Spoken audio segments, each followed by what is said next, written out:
175 నియోజకవర్గాల్లో మొదటి నుంచి మా గౌరవ ముఖ్యమంత్రి జగన్మోహన్ రెడ్డి గారు చెప్తూనే ఉన్నారు. 175 నియోజకవర్గాల్లో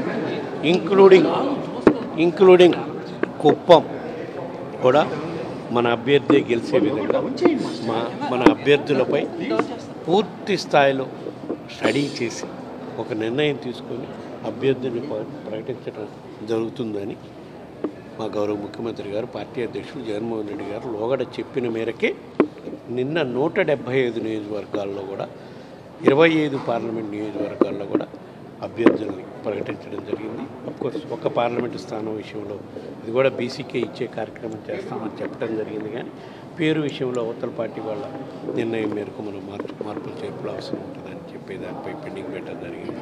175 అసెంబ్లీ 24 పార్లమెంట్ నియోజకవర్గాల్లో గెలిపే లక్ష్యంగా గత 4 సంవత్సరాల 10 నెలల నుంచి ఏ విధంగా మన ప్రభుత్వ అధికారంలోకి వచ్చినాక ఏ విధంగా ప్రజలకు మేలైన కార్యక్రమం చేస్తున్నామో ఆ మేళ్లు చెప్పి మనకి ఆశీర్వదించమని అడగమని మా గౌరవ ముఖ్యమంత్రి గారు నియోజకవర్గ అభ్యర్థులకి తెలియజేయడం జరుగుతుంది. తప్పకుండా అత్యధిక శాతం అసెంబ్లీ నియోజకవర్గాల్లో మా టార్గెట్ అయితే 175 నియోజకవర్గాల్లో గెలవాలి, 25 పార్లమెంట్ నియోజకవర్గాల్లో కూడా గెలవాలని మా పోరాటం చేస్తాం. తప్పకుండా అందుట్లో అత్యధిక స్థానాల్లో అసెంబ్లీ కానీ పార్లమెంట్ కానీ తప్పకుండా విజయం సాధిస్తామని చెప్పిన నమ్మకం అయితే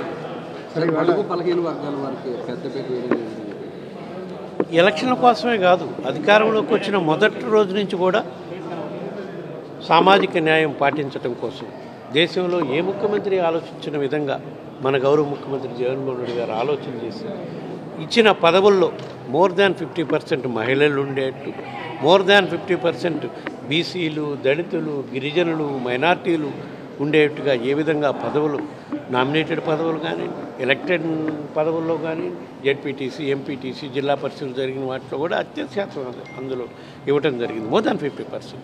ఇప్పుడు అదేవిధంగా ఆయన రాష్ట్ర క్యాబినెట్లో కూడా మోర్ దాన్ 60-70% బీసీ, ఎస్టీ, మైనార్టీలు వాళ్ళకే ఇవ్వటం జరిగింది. ఇప్పుడు కూడా అభ్యర్థుల ఎలక్షన్లో పెట్టేదానికి కూడా అందులో కొన్ని పార్టీలు చేస్తాయి, ఎక్కడెక్కడ ఓడిపోతాయో స్థానాలు ఐడెంటిఫై చేసి ఆ స్థానాల్లో బీసీలకి, ఎస్సీలకి ఇచ్చే కార్యక్రమం చేస్తాం.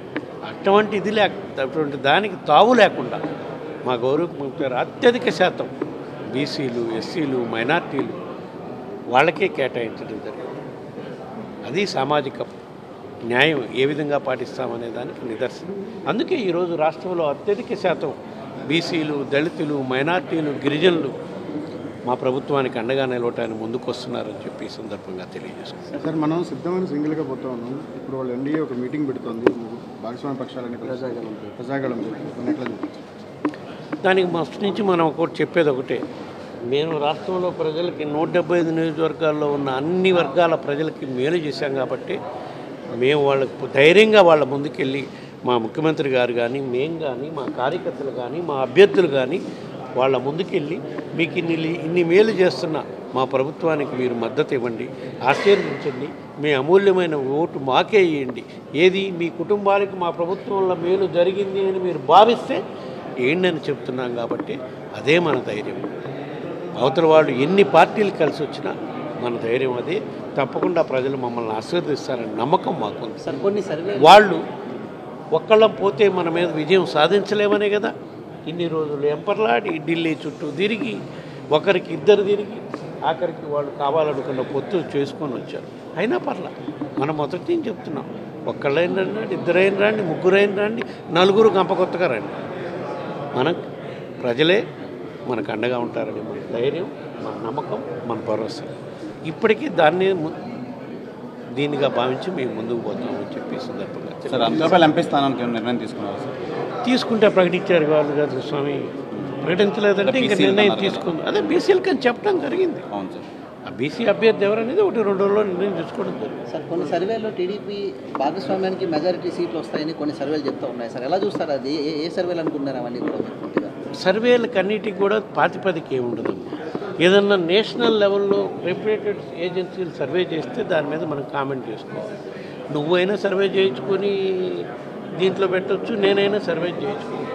బట్ నిబద్ధత, కమలబద్ధత అనేది వాళ్ళ రెప్యుటేషన్ మీద డిపెండ్ అయ్యింది. అది నేషనల్ ఏజెన్సీ చేసిన agency, for example India today times now, తర్వాత కొన్ని ఏజెన్సీలు, మన తెలంగాణ ఎలక్షన్లో కూడా కొన్ని ఏజెన్సీలు, జన్మత్, అదే కొన్ని ఏజెన్సీలు ఉన్నాయి. వాళ్ళు చేసుకున్న సర్వేల్లో అయితే ఏదైనా అల్టిమేట్గా ప్రజలండి. ఎందుకు అంత తొందర సర్వేలకి? మనకి ఎందుకు సర్వేల కోసం ఎంపలాడాల్సిన పని? ఎవరైనా భయపడేవాడైతే గెలుస్తామా లేదా వాడైతే సర్వే వాళ్ళ మీద డిపెండ్ కాదు. మాకైతే అవసరమే లేదు, మాకు ధీమాగా ఉంది, గెలుస్తాం. ఏ సర్వే ఏమని చెప్పినా మాకేమి ఇబ్బంది.